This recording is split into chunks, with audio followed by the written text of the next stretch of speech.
Good morning. I'm recording this thought for the day on Wednesday the 11th of November, which of course is Remembrance Day. And I've purposefully escaped from the vicarage into the countryside to enable myself just to have some undisturbed time of reflection.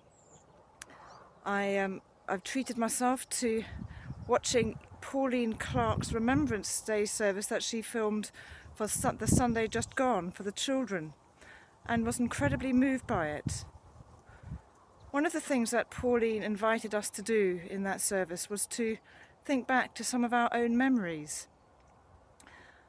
As I did that, I found myself going back to memories of my own childhood.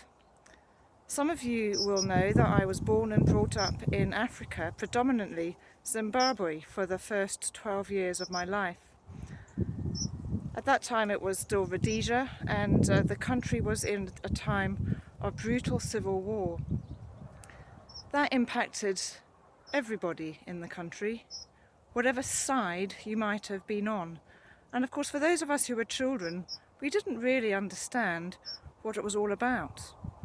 All we actually saw was the impact of the war, which was immense for all concerned. It wasn't a place that was safe, and it wasn't a place anybody wanted to stay. And my family were one of the lucky ones in that we were able to escape. We were able to escape by virtue of the fact that my mother had a British passport. But there were so many, and there still are so many, that don't have that fortune. It isn't fair, really, is it, that I happened to be one of the privileged ones that could escape, and there were so many that weren't. I didn't deserve that any more than anybody else did. And whilst I'm so grateful for that chance to have been able to get out and to make a fresh start, while I do actually still desperately miss the land of my birth, what does that say to the people who didn't have that fortune? It's made me reflect on and to think about the thousands and millions of people today who live in countries where there is still war and violence and conflict, and they can't escape to a better place.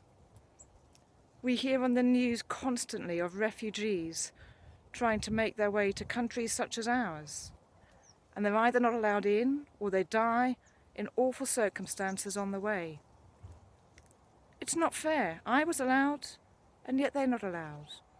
And yet we're all, every single one of us, children of the living God, loved and valued and created by Him. Of course, there's no easy answers to things like this.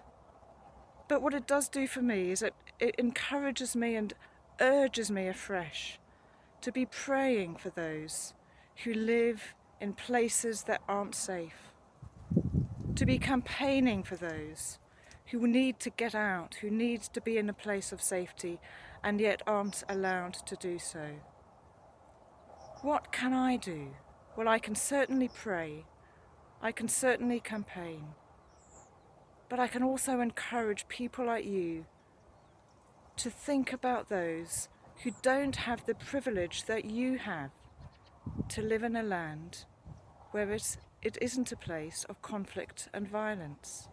There are many things not right with our land, but it is nothing like what so many have to endure. This Remembrance Day, I particularly think and pray for those who are in desperate circumstances, who cannot escape to a place of safety. I pray for peace to come so that escape isn't needed, so that they can remain peacefully in the land of their birth.